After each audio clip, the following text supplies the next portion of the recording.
বন্ধুরা, আসসালামু আলাইকুম ওয়া রাহমাতুল্লাহি ওয়া বারাকাতুহু। সরকার নির্দেশিত আমার ঘর আমার স্কুল প্রোগ্রামের অধীনস্থ পূর্ব ইসলামের ডাক্তার মাদ্রাসা অনলাইন ক্লাসে তোমাদের সকলকে স্বাগতম। আমি মাহাদি হাসান শ্যামল তোমাদের মাঝে আজ হাজির হয়েছি দশম শ্রেণীর গণিত বিষয়ে ত্রিকোণমিতি অধ্যায়ের দ্বিতীয় ক্লাস নিয়ে। এখন তোমরা হোয়াইট বোর্ডে দেখতে পাচ্ছ একটি সৃজনশীল উদ্দীপক সহ একটা সৃজনশীল প্রশ্ন দেওয়া আছে। আমরা আজকে এই সৃজনশীল প্রশ্নটি করার চেষ্টা করব এবং কিভাবে সূত্র প্রয়োগ করতে হয় তা সঠিকভাবে জানব। সৃজনশীল প্রশ্নতে উদ্দীপকে দেওয়া আছে p সমান cosec θ প্লাস 1 এবং q সমান cosec θ মাইনাস 1 হলে আমাদের কোন নম্বর প্রশ্ন ত্রিকোণমিতিক অনুপাত কি? আমরা পূর্বের ক্লাসে জেনেছিলাম ত্রিকোণমিতিক অনুপাত কি, তার প্রেক্ষিতে কোন নম্বর প্রশ্ন উত্তরটা দেওয়ার চেষ্টা করব। কোন নম্বরে দেওয়া আছে PQ = 2 হলে tan θ এর মান নির্ণয় করো। গতে দেওয়া আছে দেখাও যে p to the power -1 plus q to the power -1 into cosec θ = 2 sec square θ। এখন আমাদের কোন নম্বর প্রশ্নের সমাধানটা গত ক্লাসে নিয়ে আজকে উত্তর করব। সমাধান ক, সমকোণী ত্রিভুজের সমকোণের প্রেক্ষিতে অপর দুই বাহু দ্বারা গঠিত বিভিন্ন অনুপাতকে ত্রিকোণমিতিক অনুপাত বলে। আবার বলছি শোনো, সমকোণী ত্রিভুজের আমরা জানি সমকোণী ত্রিভুজের তিনটি বাহু থাকে এবং একটা সমকোণ থাকে। ওই সমকোণের প্রেক্ষিতে তিনটি বাহুর একটি বাহু বাদ দিয়ে বাকি যে দুই বাহু থাকে ওই দুই বাহু দ্বারা যে ছয়টি অনুপাত বের করা হয় তারই নাম হলো ত্রিকোণমিতিক অনুপাত। আমরা বইয়ের ভাষায় এভাবে লিখব, সমকোণী ত্রিভুজের সমকোণের প্রেক্ষিতে অপর দুই বাহু দ্বারা যে অনুপাত বের করা হয় তাকে ত্রিকোণমিতিক অনুপাত বলে। এখন আমরা চেষ্টা করব খ নম্বর প্রশ্নের উত্তরটা বের করার জন্য।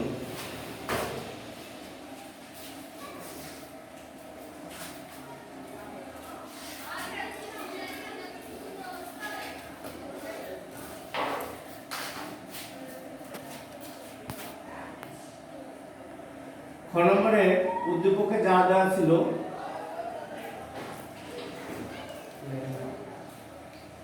দেওয়া আছে p সমান cosec θ প্লাস 1 এবং q সমান cosec θ মাইনাস 1। এখন আমাদের বলা আছে pq = 2 হলে tan θ এর মান নির্ণয় করো। এখানে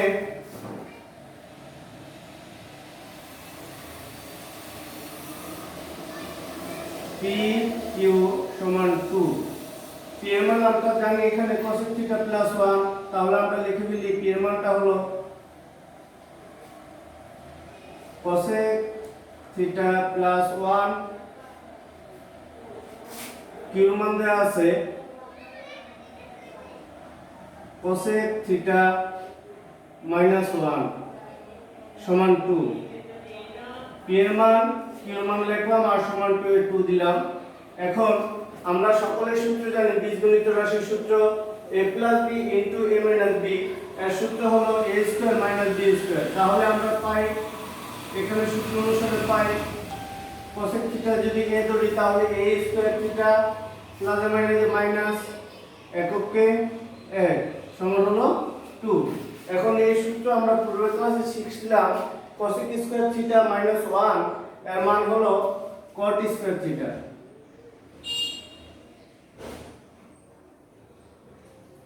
সমান হলো 2।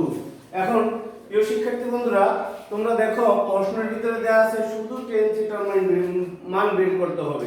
তাহলে শুধু tan θ মান বের করতে হলে আমাদের এই স্কয়ারটা বাদ করে দিতে হবে। এই স্কয়ার বাদ করতে হলে আমরা সকলে জানি এটাকে রুট করতে হয়। তাহলে আমরা এখানে রুট করে দিলাম, এটাও রুট করে দিলাম, তাহলে আমরা পেলাম রুটের স্কয়ারে কাটা সমান 2। এখন এই কটের সাথে আমরা টেনের সম্পর্ক জানি, ওই যে আমরা যোগ বিয়োগ করে একটা আমরা অনুপাত বের করছিলাম, এই অনুপাতের সাথে কটের সাথে ছিল টেনের সম্পর্ক। তাহলে উভয় পক্ষের আমরা যদি 1 দ্বারা ভাগ করে দিই, এটাও 1 দ্বারা ভাগ করে দিই, তাহলে আমরা জানি 1/cos θ = tan θ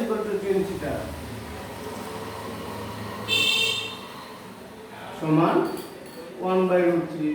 সহজে সমাধান হয়ে গেল। এই ছিল আমাদের ক্ষতে PQ = 2 হলে tan θ এর মান হলো 1/√2।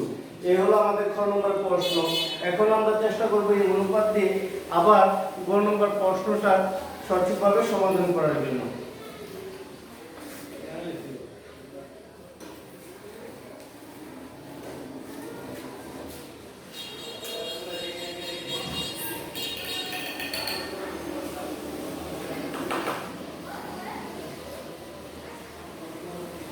হতে পাই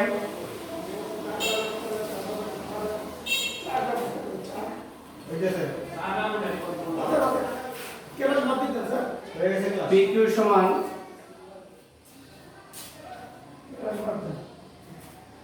cos স্কয়ার মাইনাস 1। তাহলে এখন আমাদের যা দেখাতে বলছে তা আমরা বের করার চেষ্টা করব। লেফট হ্যান্ড সাইড দিয়ে আমরা চেষ্টা করব কিভাবে এটা বের করা যায়।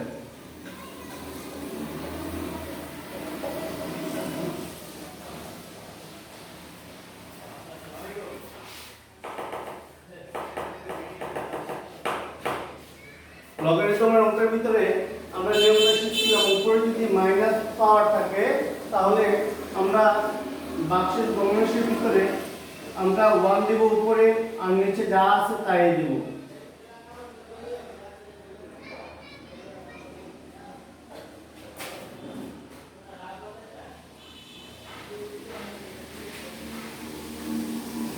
আমরা যদি লসাগু করি তাহলে পাবো PQ Q আর 1 যদি গুণ করি Q কে Q প্লাস এর প্লাস P আর 1 যদি গুণ করি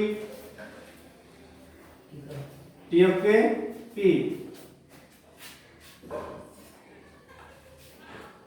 cosec θ। তাহলে আমরা হতে পাই PQ এর মান ছিল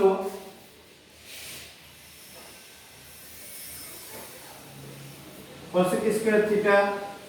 এখন Q এর মান এখানে দেওয়া আছে cosec θ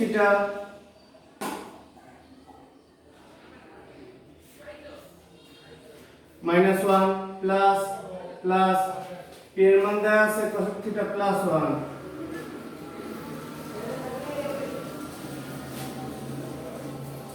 আর এখানে গুণ ছিল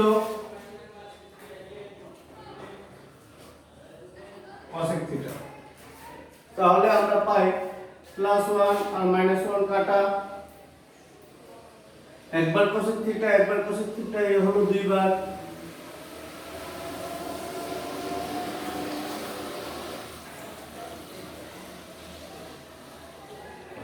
আর এটা যদি উপরে গুণ দিয়ে দিই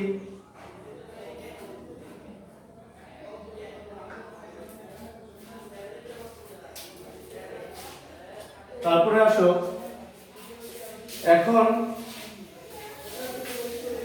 পরবর্তী ধাপে চলে যায় 2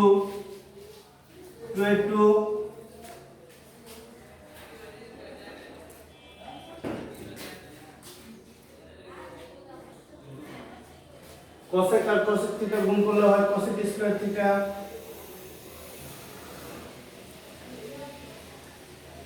cosec স্কয়ার θ মাইনাস 1 এর গুণ করলে হয় 1 এর সূত্র আমরা জানি cot স্কয়ার θ। তাহলে এই দুটো সূত্র আমরা করে ফেলি 2 ইনটু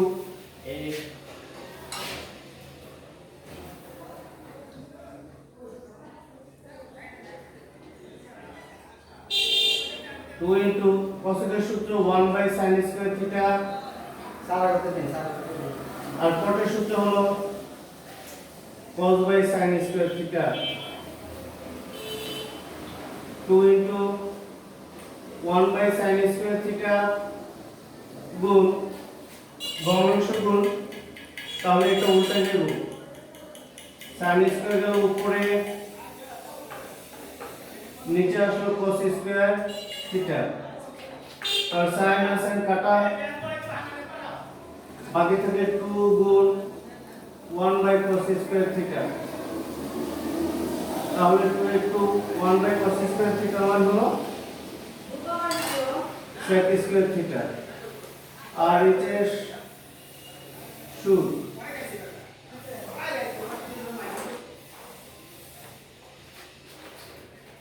এই হলো প্রিয় শিক্ষার্থী বন্ধুরা, এই হলো আমাদের বইয়ের সমাধান। আরেকবার দেখো তোমাদের বোঝার উদ্দেশ্যে আমি আরেকবার তোমাদের সুবিধাটা বলে দিচ্ছি। আমরা এখানে বসালাম, এর মান এটা আর এর মান এটা, প্লাস মাইনাস রাখলাম, তারপর একবার কোসেক এ হলো দুইবার, আর এই পাশে গুণটা আমরা উপরে নিয়ে আসছি। তাহলে 2 কোসেক গুণ করলে কোসেক স্কয়ার, আর 1 minus cosec square theta minus 1 এর সূত্র আমরা জানি কট স্কয়ার থিটা। তাহলে 2টা আমরা যদি এখানে নিয়ে আসি, বাকি থেকে কোসেক আর হলো কট, কোসেকের সূত্র 1/sin আর কটের সূত্র cos/sin। এখন এই উপরের ভগ্নাংশটা আমরা যা ছিল তাই তুললাম, বাক্সের নিচে ভগ্নাংশটা তুলতে হলে এটা আমরা উল্টে নিতে পারি। যেমন লবকে আমরা হর করব, আবার হরকে আমরা লব করব। তাহলে আমরা হরকে লব করলাম আর লবকে হর করলাম। sin স্কয়ার থিটা অনুক্রমে কাটা দিলাম, এখন থাকলো 2 আর উপরে 1 এর 1, নিচে cos স্কয়ার থিটা। এখন 1/cos স্কয়ার থিটার মান হলো sec স্কয়ার থিটা। এই ছিল আমাদের প্রশ্নের উত্তর। প্রিয় শিক্ষার্থী বন্ধুরা, যাওয়ার পরে তোমাদের সম্পর্কে আমি মাদক বিরোধী কিছু কথা বলতে চাই। আমরা জানি মাদকের ভয়ানক কাজ আমাদেরকে ঘিরে ধরেছে। এই মাদক আমাদের মাথার মস্তিষ্ককে বিকৃত করে, আমাদের দেহ মনকে প্রফুল্লতা থেকে বিরত রাখে এবং সর্বোপরি পরিবার এবং দেশের অকল্যাণ বয়ে আনে। সুতরাং প্রিয় শিক্ষার্থী বন্ধুরা, আমি তোমাদের কাছে সাজেস্ট করব তোমরা মাদক থেকে দূরে থাকো, সমাজ, পরিবার এবং দেশকে সহায়তা করো। এই বলে আমি আমার বক্তব্য শেষ করছি। সকলে ভালো থেকো।